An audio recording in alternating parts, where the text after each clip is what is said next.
एक छोट के बिरहा और एक नया रिसर्च। बिरहा हम आप ही लोगों से सीखते हैं, यह नहीं कह सकते कि आप लोग जानते नहीं हैं। आप लोग सुने नहीं होंगे, सुने होंगे, जानते होंगे, लेकिन गाने का तरीका और तजुर्बा अलग होगा। एक छोड़ के बिरहा हमार रामायण के प्रसंग रही, एकदम लास्ट लड़ाई, अंतिम लड़ाई बची बा।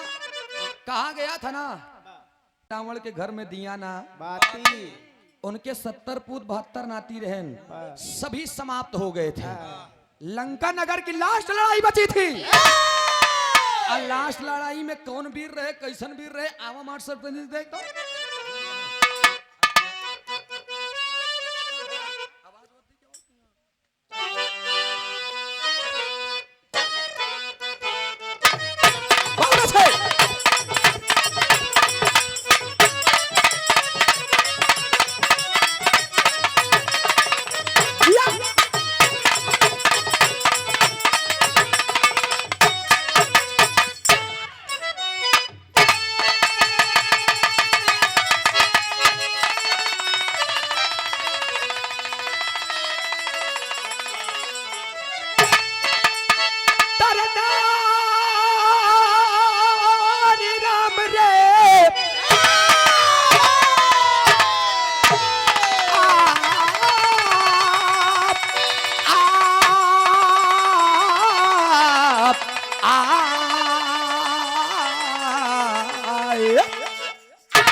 तूफान आके इन्हें याजमाने, तो वीरताई है इनकी समुंदर से गहरी,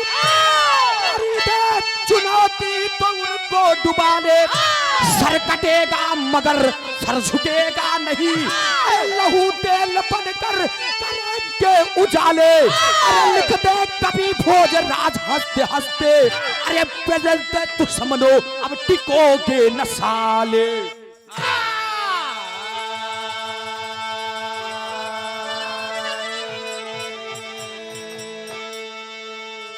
गौर करेंगे तनी, टाकी बना दो भैया, टाकी बनावा। छोड़ देता भैया, छोड़ देता, लीड बदलता, मजा ना आई तनी कोई जान ला।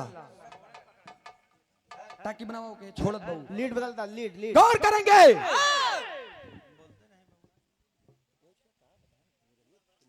राम जी की है शक्ति हिमालय से ऊंची, कोई तूफान आके उन्हें आजमा ले। वीरताई है उनकी समुंदर से गहरी, अरिदे चुनौती तो उनको डुबा ले। ध्यान देंगे आप, मर्यादा पुरुषोत्तम श्री राम जी को चुनौती कौन दिया है?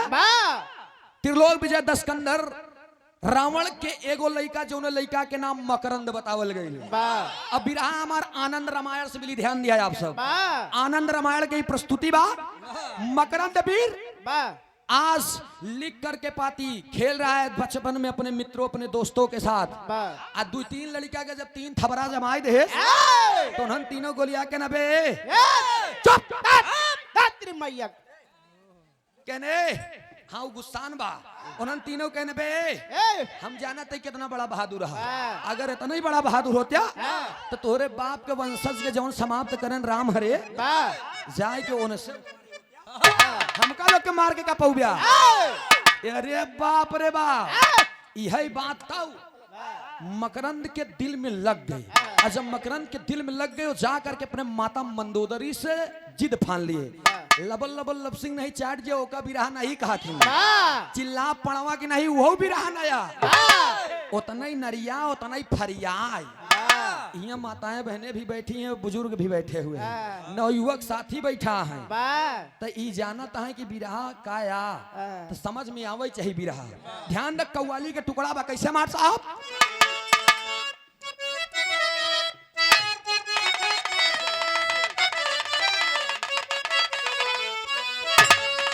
यही कव्वाली के टुकड़ा बा।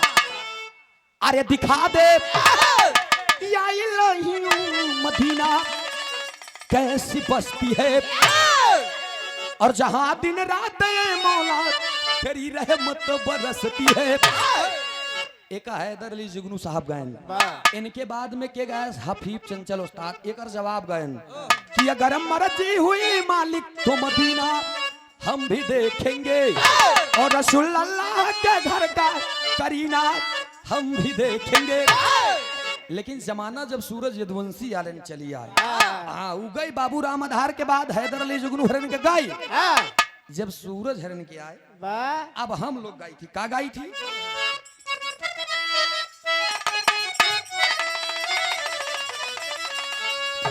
आज मैं खाना आंखों में छिपा रखा है, उन पागलों को भी अपना बना रखा है।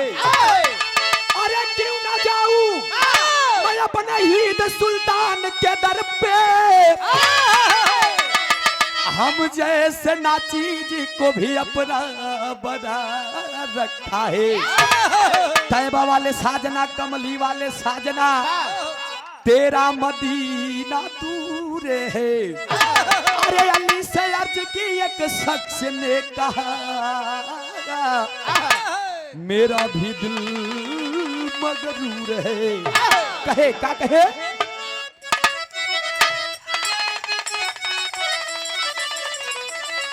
आज पलट कर तो पलट कर रे, पलट कर आज पलट कर देख ले जालिम तमन्ना हम भी रखते।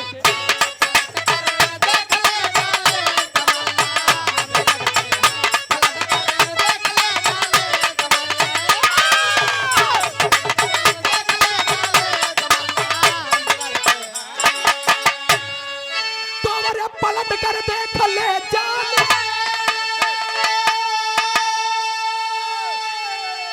अरे तमन्ना हम भी रखते हैं रे, तमन्ना हम भी रखते हैं। अगर तुम उसने रखती हो तो जवानी हम भी रखते हैं।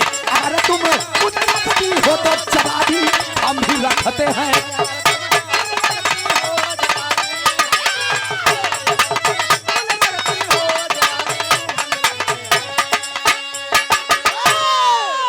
एक बात जान लबे ने भैया, बिरहा और पहलवानी ये दोनों लंगोट बंदी है। जे लंगोट के कच्चा बना पहलवानी ने कही पाई ना बिरहाई गाई पाई।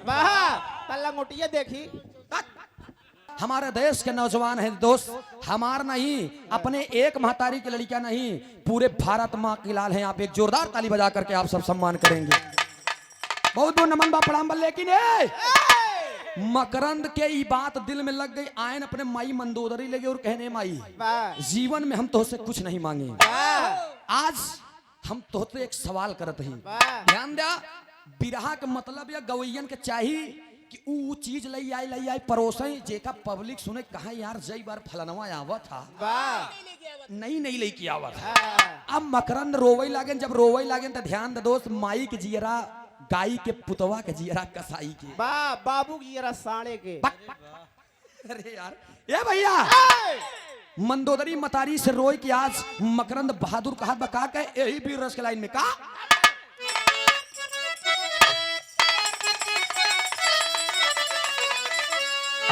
ए माई हमरे वंश के खात्मा कौन किया है, उस गद्दार का नाम बता दे माँ, उस गद्दार का नाम बता दे। मकरंद बख्शने वाला नहीं है, जब इतनी बतिया कहे कहा बका कहे।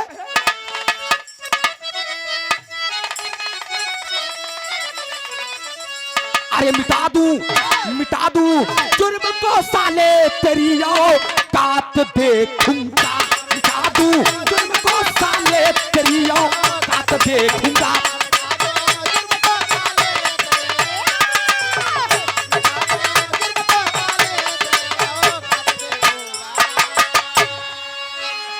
मिटा दूं जुर्म को साले, अरे तेरी औकात देखूंगा, रे तेरी औकात देखूंगा। कसम है माता के चरणों खुदी पर साथ देखूंगा, कसम है तेरे चरणों।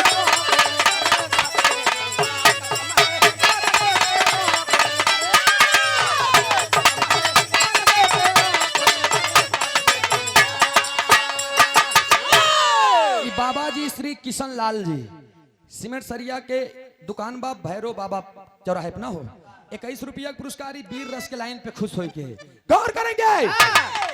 मिटा दूं जुर्म को साले तेरी औकात देखूंगा और कसम है तेरे चेहरों की खूनी बरसात देखूंगा।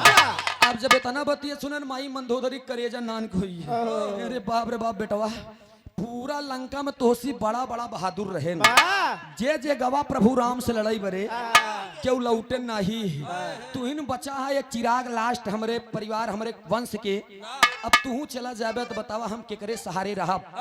अरे ता में आकर के पीर बहादुर मकरंद एक बात कहता है जौहरी के लाइन में कहना पड़ा जौहरी छंद बा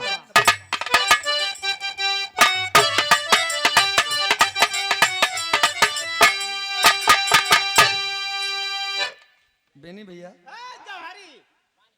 बांध के आई अहिरे लवंडा पानीदार। अरे वाह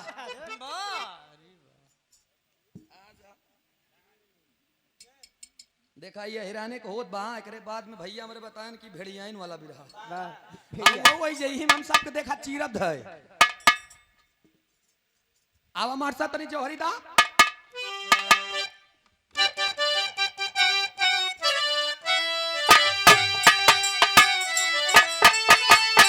अरे जपे नाम बम भोला मकरंद तान के सीना हिम्मत न हारे अपनी दुश्मन का छूटे पसीना इच्छा में शिव की शक्ति वरदान अमर हो पाया अरे जीत लिया दिल प्रभु का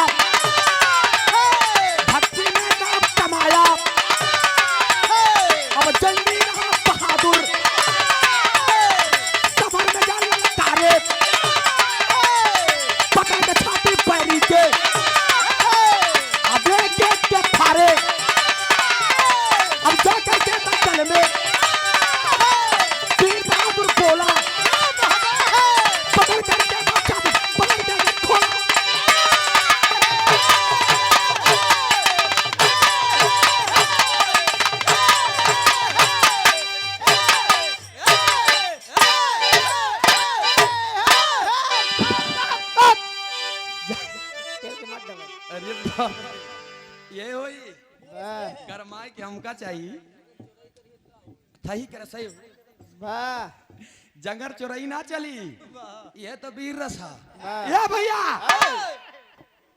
जपे नाम बम भोला मकरंद तान के सीना हिम्मत न हारे उसकी दुश्मन का छूटे पसीना इच्छा में शिव की शक्ति वरदान अमर हो पाया और जीत लिया दिल प्रभु का भक्ति में नाम कमाया।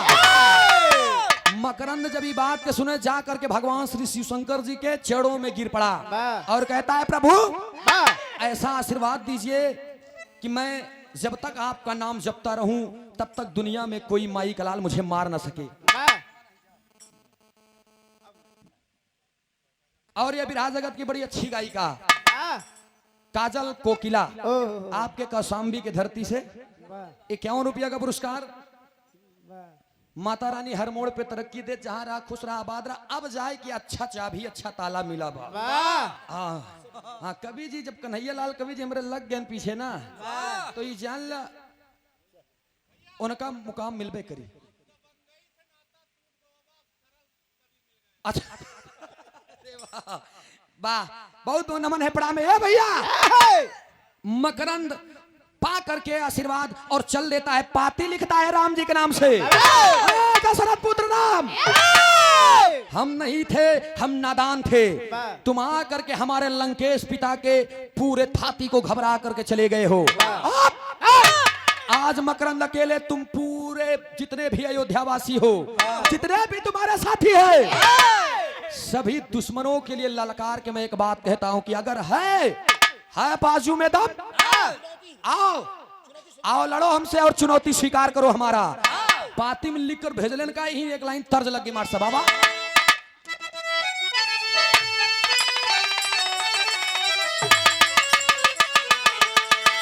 यह गीत की लाइन बा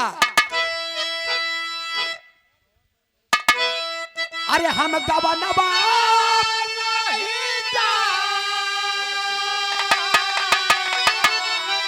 हम गवनवा नहीं जा,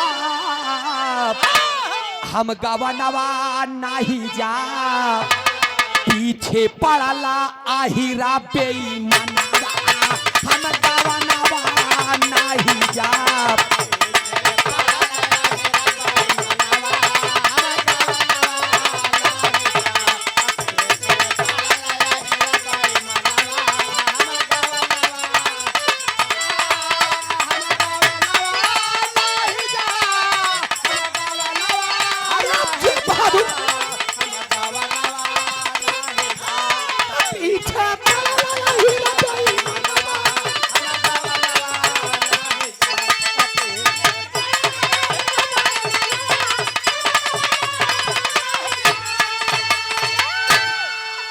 एक पत्तिया टाइट रही गुरुदेव, ध्यान दिया आप कैसे? पीछे पड़ल हिर बेईमानवा हम गवनवा नहीं, ललकार के फिर लइकवा कहा बका कहे मार साहब, अरे हम गवनवा लइके जा, हम गवनवा लइके जा, हम गवनवा लइके जा, चाहे फाटी परई अहिरनवा, हम गवनवा लइके जा, चाहे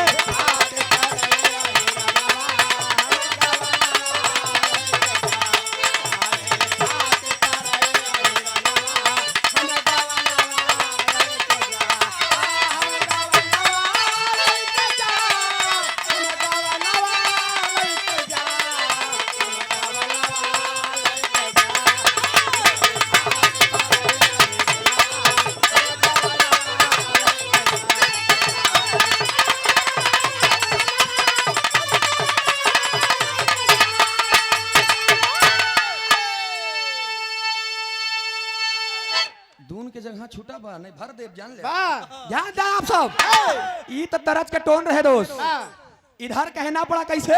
लड़का कहा बा कि तलवारों के साए में इतिहास हमारा बनता है, अरे तलवारों के साए में इतिहास हमारा बनता है, जिस तरफ जवानी चलती है उस तरफ जमाना चलता है। ललकार के कहा राम से क्या कहे?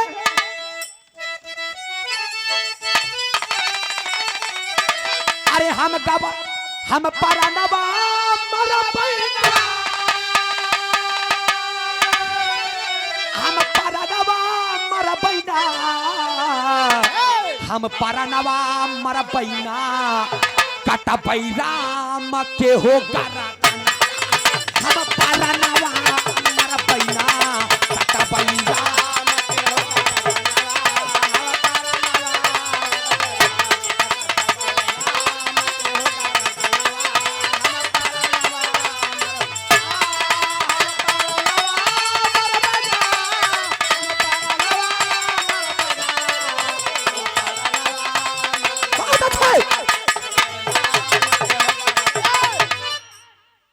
जिया बहादुर। और ये परमादि सम्मानित सियाब कमलेश पाल पचनी का पूर्वा से 1 रुपया का पुरस्कार भैया के नमस्ते प्रणाम बा, आशीर्वाद की चाव आशीर्वाद हम बच्चे कला में कामयाब रहे। चैलेंज दे देता है, हम परनवा मरबई ना, कटबई राम के हो गर्दनवा, हम परनवा मरबई ना। मैं मंदोदरी से कहा मकरंद और का कहे अंतरे में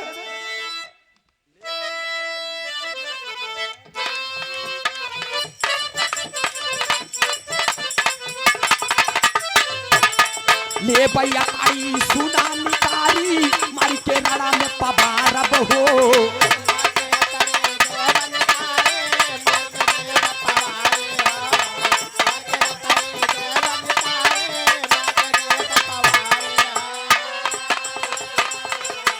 चढ़ के छाती पे ए माई लंबा लंबा फारब हो,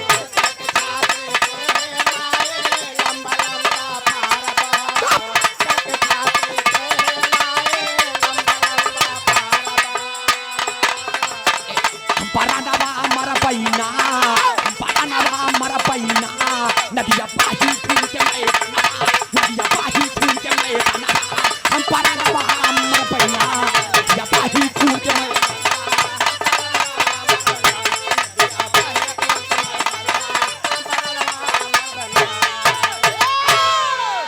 ए भैया चुनौती मर्यादा पुरुषोत्तम श्री राम जी स्वीकार कर लिए।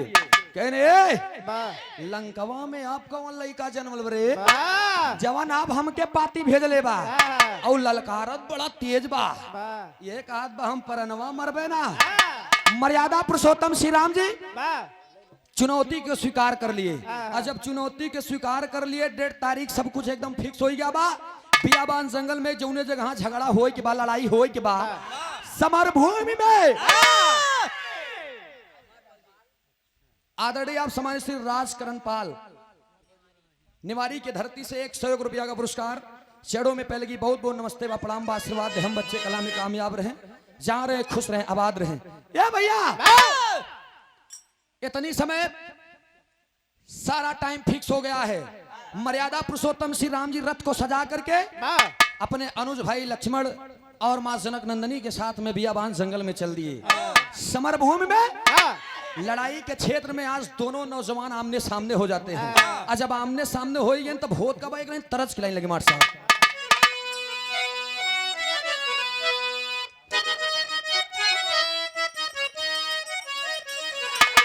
यह गीत के लाइन बा अरे हमारे पाऊजे कोनो किसान दुल्हा के दुल्हन कहा अपने सैया से का कहे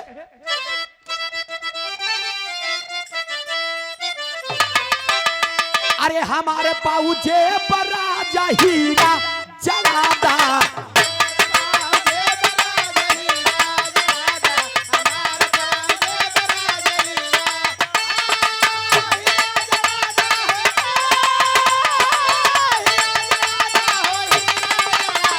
हमारे पाऊजे पर राजा हीरा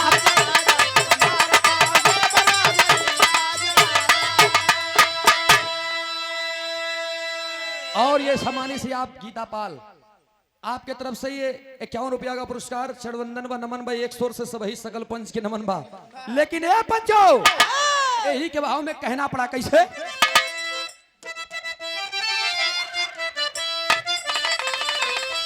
अरे हमारे भोला मकरंद वीर कह रहा है स्वामी आइए हमारे दाहिने सवार होइए। भगवान भोलेनाथ का भक्त है कहता है का अरे हमारे भोला आपन जलवा दिखा दा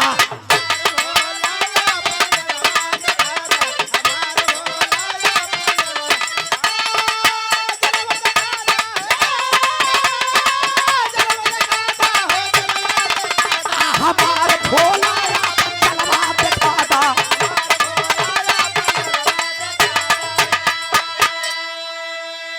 हमरे पिताजी दशकंधर भी तोहार भगत रहलन हम तोहार भगत रहे निकाल करके बाण मकरंद मर्यादा पुरुषोत्तम श्री राम की ओर तानता है कैसे तनले बा होत का बा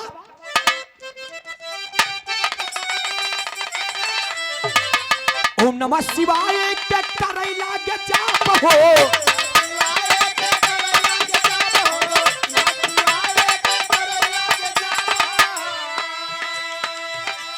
ए नाथ पलम में प्रकट भइला जग के दीनानाथ हो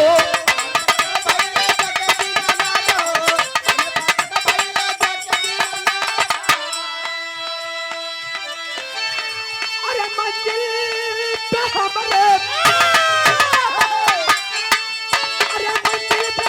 तू हमके पहुंचा दा हमारे भोला हमके जलवा दिखा दा।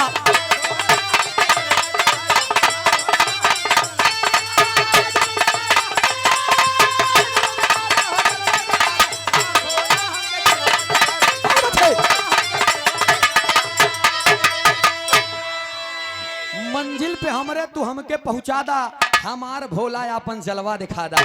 भगवान श्री भोलेनाथ का यू मस्त जा बेटा जौने समर भूमि में तू वार करे जात हवा ना कौनो माई के लाल तोहर एक बाल नबाका कही पाई।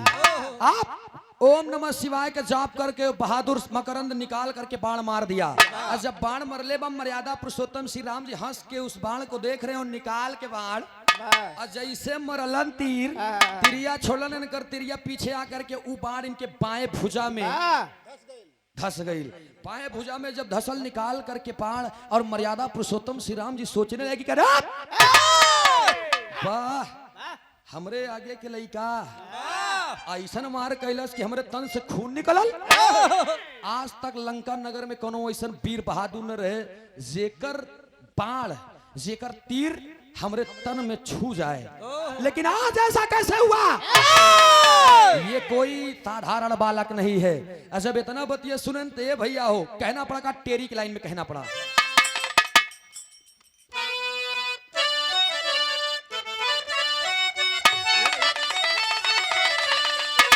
बाणों से अग्नि ज्वाला निकले, अरे बाणों से अग्नि ज्वाला,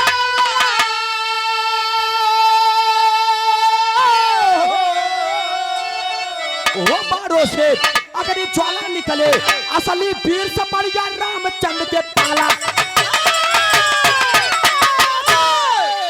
असली वीर से पड़ गया रामचंद्र के पाला, बाणों से अग्नि ज्वाला निकले। धरती है यहाँ जवाबी बिरहा के मांग हो था, लेकिन ध्यान दा हम वही सूरज ही रमता जोगी बहता पानी पानी जैसे जहाँ देश देखी थी हुआ वैसे हम भेष बनाई थी। ध्यान दे आप लोगन के मांग रहे 20 से 25 मिनट के बिरहा, 25 मिनट का हम बिरहा खत्मो करब। असली वीर से पड़ गया रामचंद्र के पाला, बाणों से अग्नि। मर्यादा पुरुषोत्तम श्री राम जी के सामने जब दूसरा बाण छुटा तब उतनी समय होत का बा।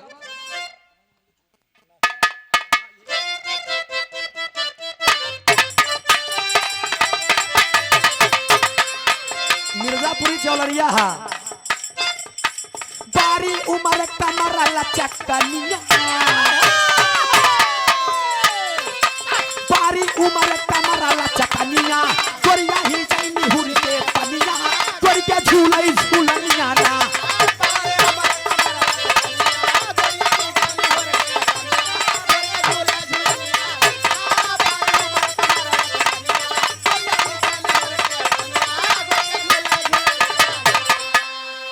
लेकिन गलती ना ही पायब ढंग में,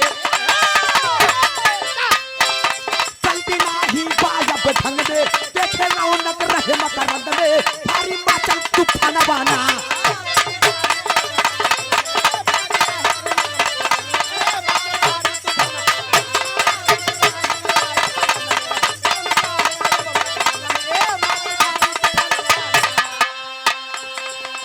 और ये बड़ा ही सुंदर पुरस्कार मनीष पाल बरीपुर भरवारी की धरती से 100 रुपया का पुरस्कार। चेड़ों में पहले की बहुत बहुत नमस्ते प्रणाम बा आशीर्वाद, हम बच्चे कला में कामयाब रहे। और ये छोटे लाल पाल भगवतापुर ना हो गलती तो ना हो बा, भगवतापुर लिखा में 101 रुपया पुरस्कार। नमस्ते प्रणाम बा आशीर्वाद, हम बच्चे कला में कामयाब रहे। अच्छा ये बाबूजी हमारे सम्मानित से आप राम सुमेर पाल सीतापुर की धरती से,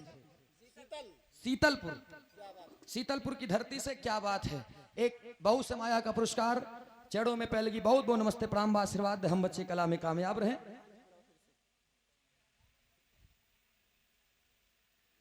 और ये हमारे परमादि सम्मानित श्री हमारे हृदय के गार्जियन आप श्री थामा अलावलपुर की धरती से मान सिंह प्रधान जी मूछ वाले। एक बात जान लिया, ये दुनिया में हम आप लोगों ने एक बात बताई, पहले के जमाने में अच्छा हम लोग तो 2-3 कोर्ट जानत रहे चच्चा, हाई कोर्ट, सुप्रीम कोर्ट, एक पहने वाला कोर्ट। कवन बा तू नहीं जानते यार? अरे यार ये हमारे हृदय के गार्जियन श्री मान सिंह प्रधान जी मूछ वाले, 500 रुपया पुरस्कार इनाम। देश काम न चली, आशीर्वाद देश काम चली। आशीर्वाद देव तो पता नहीं कितना इनाम पाओ। एक बात जान लिया, प्रधान जी के हमारे प्रधान जी के नाम पे एक बात याद आई है।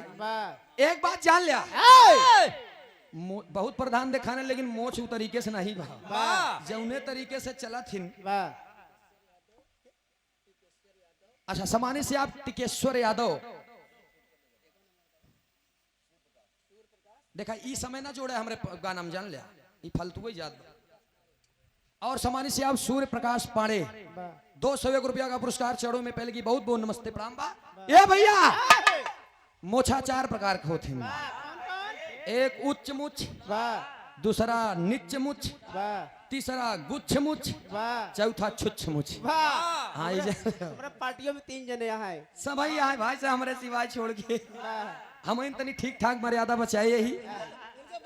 ये भैया प्रधान जी के नाम पे एक बात याद आई है, ऊपर भगवान नीचे प्रधान। वाह बीच में सब झंडू बाम। तू पागल है हाँ, तो का कुछ नहीं आवत वाह। मर जा। हाँ, अब आया भैया बिरहा पे ध्यान दे आप पहले, जब तक बिरहा ना खत्म हुई तब तक कोनो बात न हुई। एक बात ध्यान दिया, मर्यादा पुरुषोत्तम श्री राम जी के सामने दूसरा बाण जा रहा है। मकरंद जब मरले बा तब होता मार साहब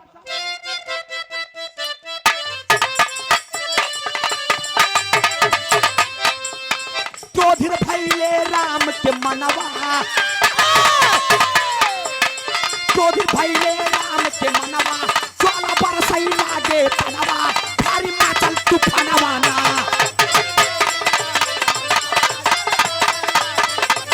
भारी माचल तूफानवा।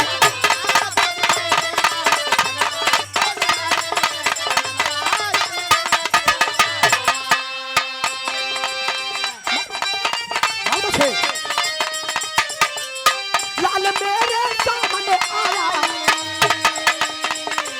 जान से अब जाए मारा,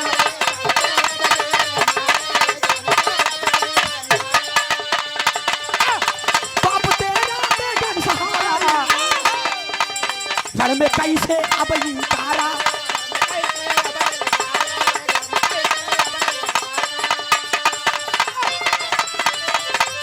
दीदी पाटे जवन खरवा, मारे लइके चले नयनवा, भारी नाचल तूफानवा ना।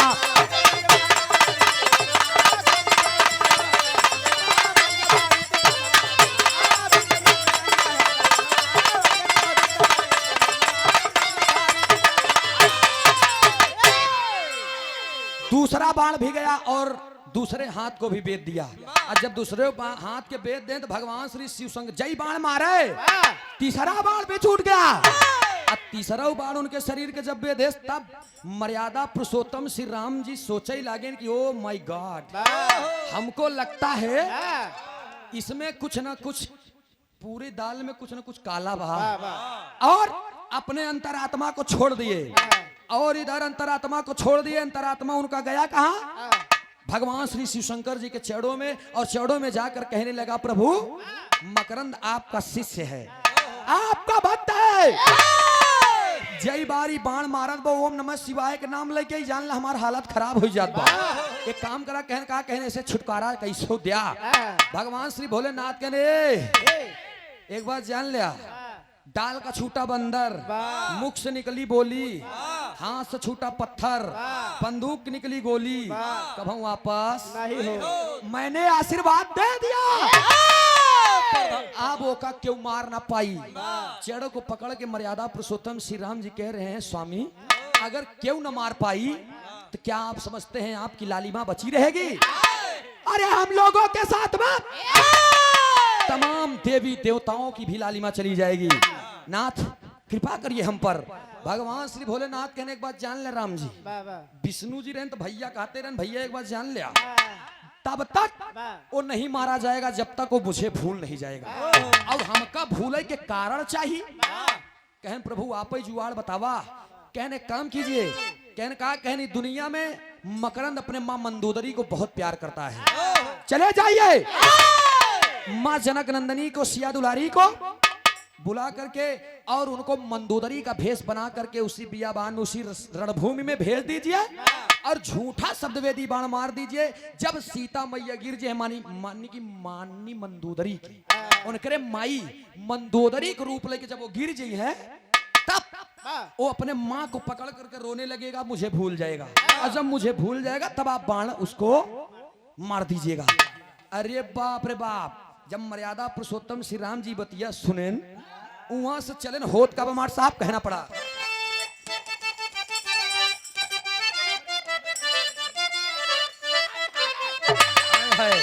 यही गीत लाइन बा कोनो मेहरारू गौले रहे हमरा से का गौले रहे और सासु मार तब बाप नदिया मारे तनवा तनवा आई हो मारे ना तनवा आई हो मारे ना हमारे आगे कई बीती हिलिया तनवा आई हो मारे ना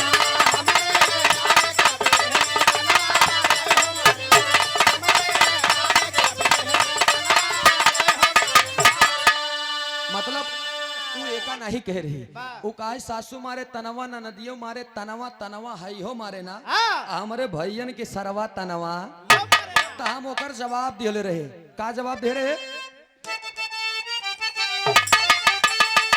अरे दंगल दयाइबू तू बन के एकदम सुघरी कहियो थुथुरी जइबू ना कहियो थुथुरी जइबू ना आइबू पदरी तारी चंगरी कहियो थुथुरी जइबू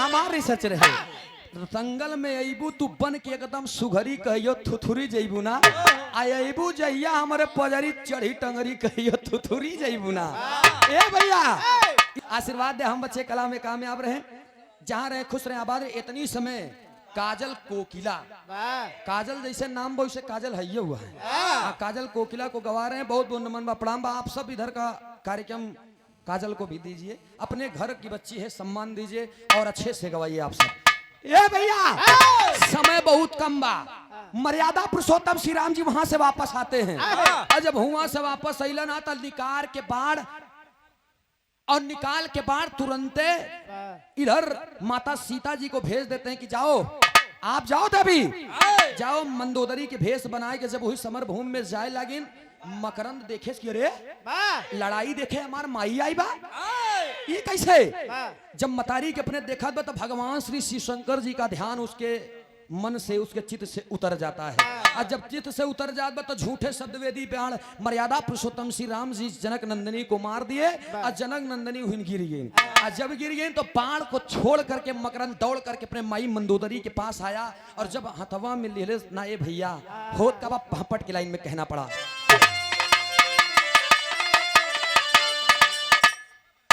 और ये मुन्ना पाल खोवा व्यापारी 1 कुंटल से 3 कुंटल तक के अच्छा 1 कुंटल से 3 कुंटल तक ऑर्डर देने पर मिलेगा ग्राम चरई चरवा कौशाम्बी। अच्छा भैया के हमारे 3 कुंटल तक ऑर्डर दे सकते हैं आप ना हो एक आगे नहीं भार सही सकते हैं। अच्छा आओ मार साहब इधर कहना पड़ा पहापट की लाइन में कैसे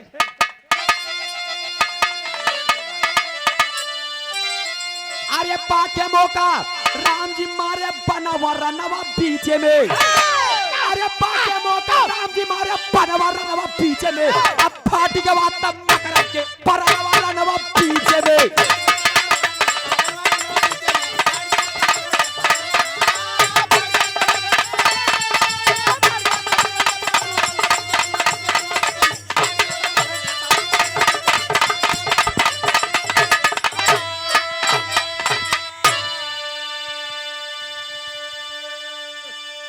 रोवला के माई के अरे गले से लगा के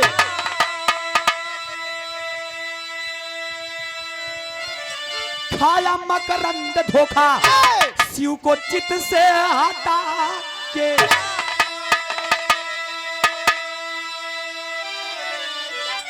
अरे मूर्छित भइले सबर में जाकर तलवार रनवा पीछे में अरे फाट के बाद तब मकर के परनवा रनवा पीछे में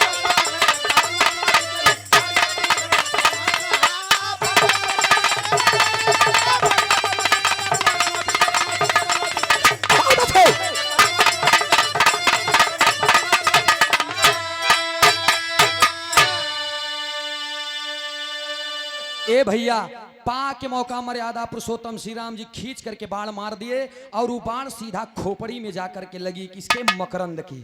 अब जब खोपड़ी में लगल तो खोपड़ी उड़ गई और जब खोपड़ी धड़ के छोड़ के सिर उड़ गई वही जगह पर मकरंद के प्राण पखेरु उड़ गया मकरंद मारा गया। माँ जनक नंदिनी अपने रूप में आती है जब अपने रूप में अलन हा अब सही सही जब माई मंदोदरी के पता चलल तब होत का बाद 2 लाइन आल्हा की लाइन में कहना पड़ा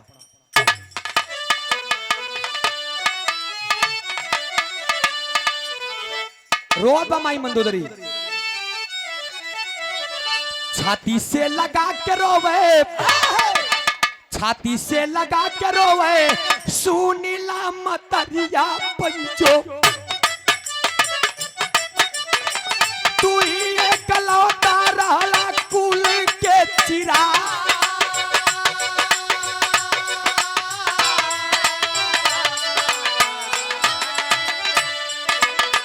कहाली तू मनला नाही हमारो ललनवा पंचो,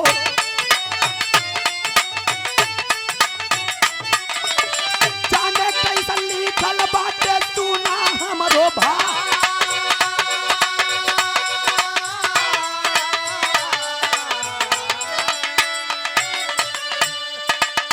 रोही रोही माई का है पीट के जो छतिया बाबू,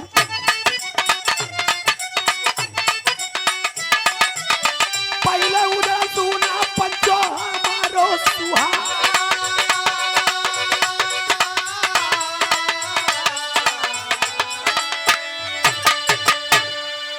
रो करके माही मंदोदरी कहत बा कि अरे बाप रे बाप, मैं आते वक्त ही अपने बेटे को बताई कि लाल मेरे लंका नगर में जितने भी वीर थे सभी लोग गए और सब पराजित हो गए। वो कोई साधारण पुरुष नहीं, वो अवतारी पुरुष है, वो प्रभु है, वो भगवान है। लेकिन तुमने मेरी एक भी बात नहीं मानी और तू भी आया समरभूमि में। और कहा नहीं जाता हिले रोजी बहाने मौत। ध्यान दीजिएगा साहब, उधर माई मंदोदरी रोवत बाउर एक ही बात कहे कि तू ही तो हमारे कुल के चिराग रहला, तू भी चल गईला, अब हमरे परिवार में हमारे घर में दीपक के जलाई। मकरंद मारा गया, रो रही है आज माई मंदोदरी। इन से हमार कहानी छूटत बा। अब हमार साहब छाप में कहना पड़ा समय। माई मंदोदरी से मरते मरते मकरंद कहता है कि माँ, मैं तो जा रहा हूं लेकिन अभी तेरा परिवार कहाँ खाली है। अब बहन तो अपन बहिनी के छोड़ के जाते ही, कौन बहिनी के छोड़लस कहना पड़ा।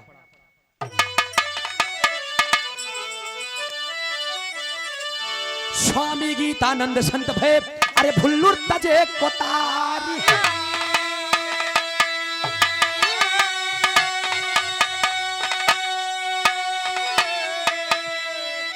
अरे बहिनी हमार पगड़ी के राखी, सुना मंदोदर महतारी हो।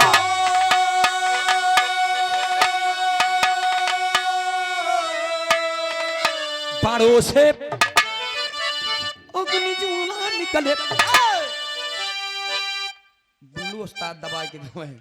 अरे बाड़ों से अग्नि ज्वाला निकले, कावई सूरज यादव पहने विजय का माला, बाड़ों से अग्नि ज्वाला निकले।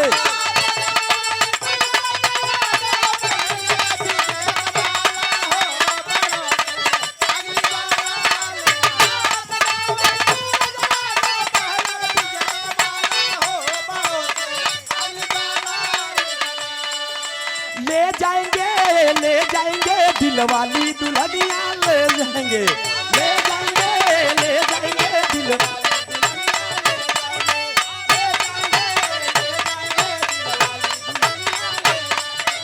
रह जाएंगे घर वाले देखते रह जाएंगे।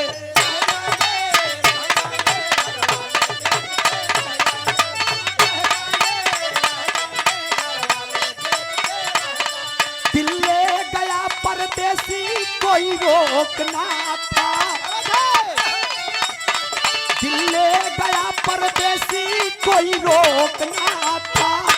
क्या होगा होगा होगा मेरा सोचना था।